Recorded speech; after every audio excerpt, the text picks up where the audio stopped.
Okay, good morning. What I want to talk to you about today is our homeschool schedule, the easiest schedule ever as far as I'm concerned. But first, product of the day. Product number one is my favorite preschool book. It's level 2, and it's just super simple to teach. Just different letters and the sounds that those letters make. That's it, very simple, very simple. Preschool literacy, JDA, learning resources. And I wanted to show you an activity that I learned from my Montessori training that you can do with your kids, and it's super easy. It gets you bonded, gets you grounded. You can do it in restaurants, you can do it anywhere you want. Okay, so you take a pen, they take a pen, crayon, marker, doesn't matter. You draw a line. Then they have to start where you left off, draw whatever they want, and then you continue on where they left off.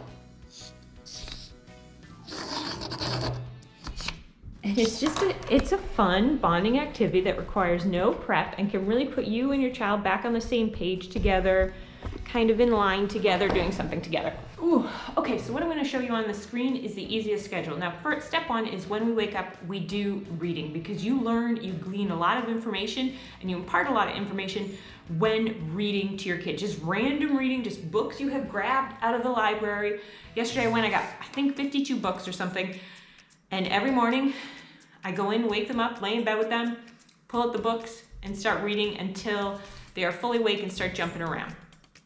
All right, so that's how I do it, but you could do it before bed. I mean, obviously, you know that. A good time to read to them, especially if you have a child who has ADHD or ODD or just is young, has trouble sitting down, is when you're feeding them. So I'm gonna go over the schedule today. I'm gonna put it on the screen. This is my schedule. Now, at the top of the schedule, you will see, let me try to get it so you're sort of facing me, okay?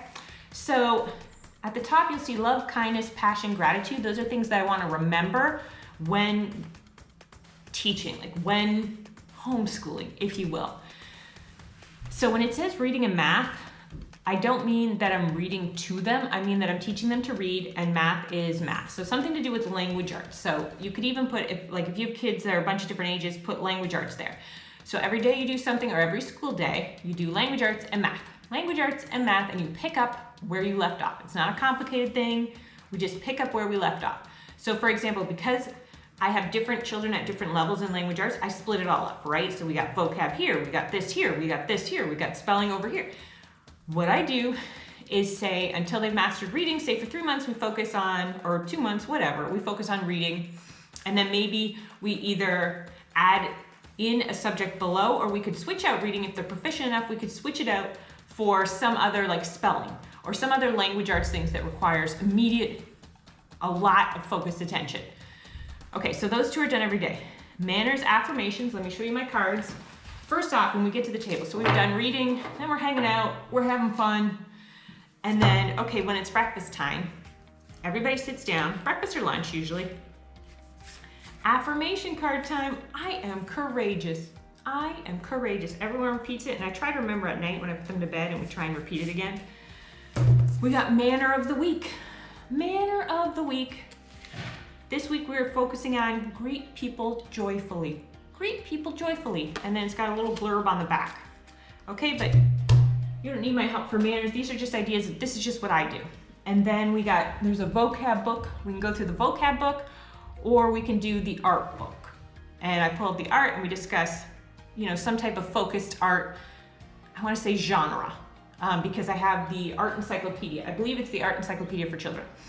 Okay, so basically then I've knocked out manners, affirmations, vocabulary, and art, okay? So those top ones.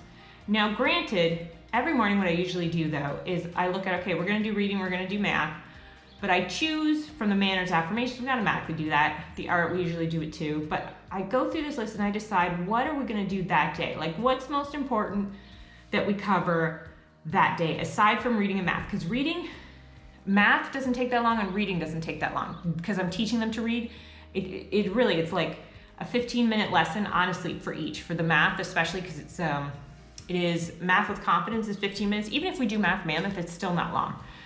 Okay, so then I choose. So let me just explain to you how the system works. So this is in a clear thing that I can mark off.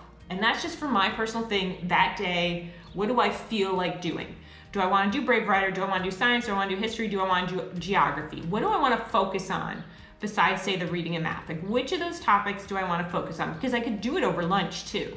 Like the science thing, I could start reading to them about science, same with history, same with geography. We could have like a mini geography lesson while we're doing our lunch and then wrap it up with a work page if we wanted to. Now on reserve, so these are just the topics that are most important to me right now. But on reserve, you'll see it says reserve. It says coding, robotics, astronomy, architecture, safety, French, handwriting, grammar, spelling, life skills.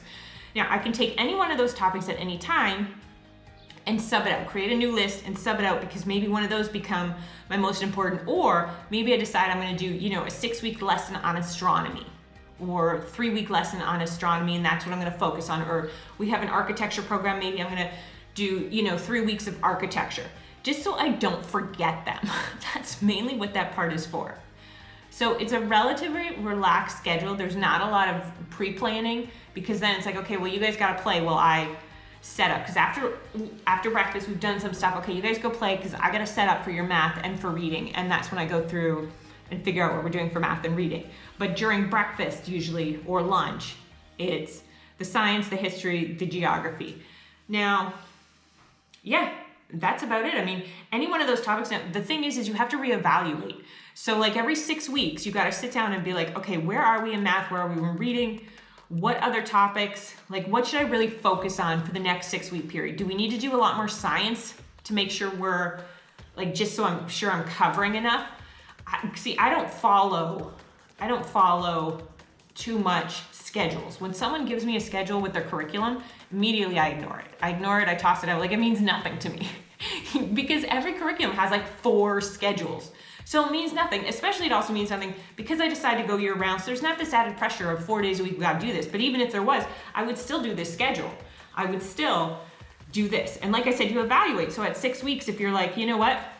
I feel like we've done enough history for now.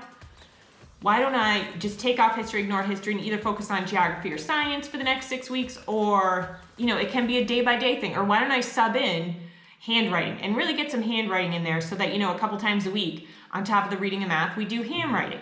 Okay, so let's go through the schedule again, just so you kind of get what just to make it perfectly clear. We wake up in the morning. So it's more, I guess, a routine than a schedule, but we do reading. So we've read, we play, I get breakfast going. During breakfast, we do manners, affirmations, vocab word of the day, art, and then I'll either read science, history, or fun, because they're all like, can we read stories that we really like? Yeah, absolutely. I'm not going to bore you to death. We do one history, and then we do something else. Like if you have the Usborne Beginner's History, you just pull out one of those and read about the Mayan culture. You can read about, and you glean, like sociology is done through that as well, or social studies. So because then I could switch that out. For history, I could do like, okay, I'm going to focus on, I'll pull the books out that I want to focus on during the next few months. And that would be like, okay, we're going to focus on American history this time. We're going to focus on world history. We're going to focus on ancient history.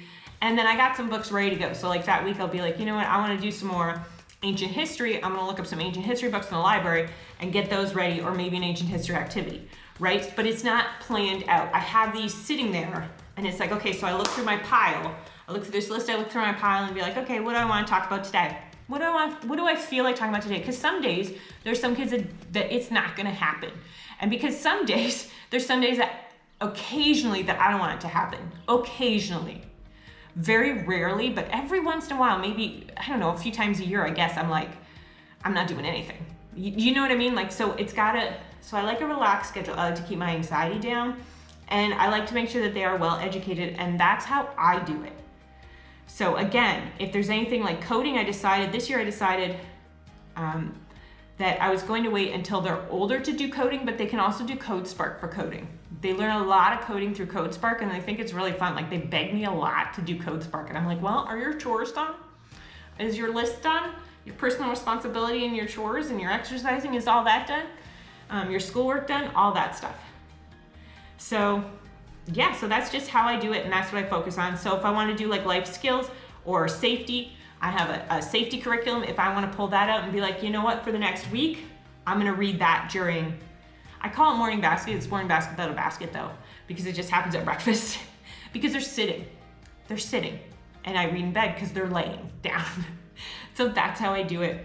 So anyway, if you need an idea of an easy curriculum, if you are not bound by, and even if you are bound by such and such, you still just reevaluate every 6 weeks and be like, okay, you know what, or every month, if you don't go year round, maybe every month, or every 3 weeks, and be like, okay, you know what, for the next week, my reserves, like I'm gonna focus on science pretty heavy for the next, during breakfast or whatever.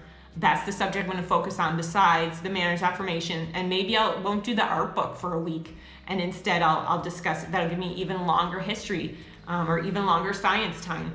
And my next video I'm about to do a Brave Writer review. So I put Brave Writer on there. That list is so I don't forget stuff, because I have a lot of great curriculum I want to use, but I forget. So I look at this list and I'll be like, science. All right, let me go pick up the science curriculum. I go over, I pick up the science curriculum, and then I pile the science curriculum onto my list of books that I'm going to use, like my current curriculum. Okay, so like if I'm not using, whatever I'm not using is put somewhere else. So I hope that helps. I hope it gives you some ideas. You may not like it. I get it. It may not be your thing. It may not be structured enough. I completely understand that. But for me, we pick up where we left off, and I just think it works quite wonderfully. Please like and subscribe. Yes. And hit the bell for notifications.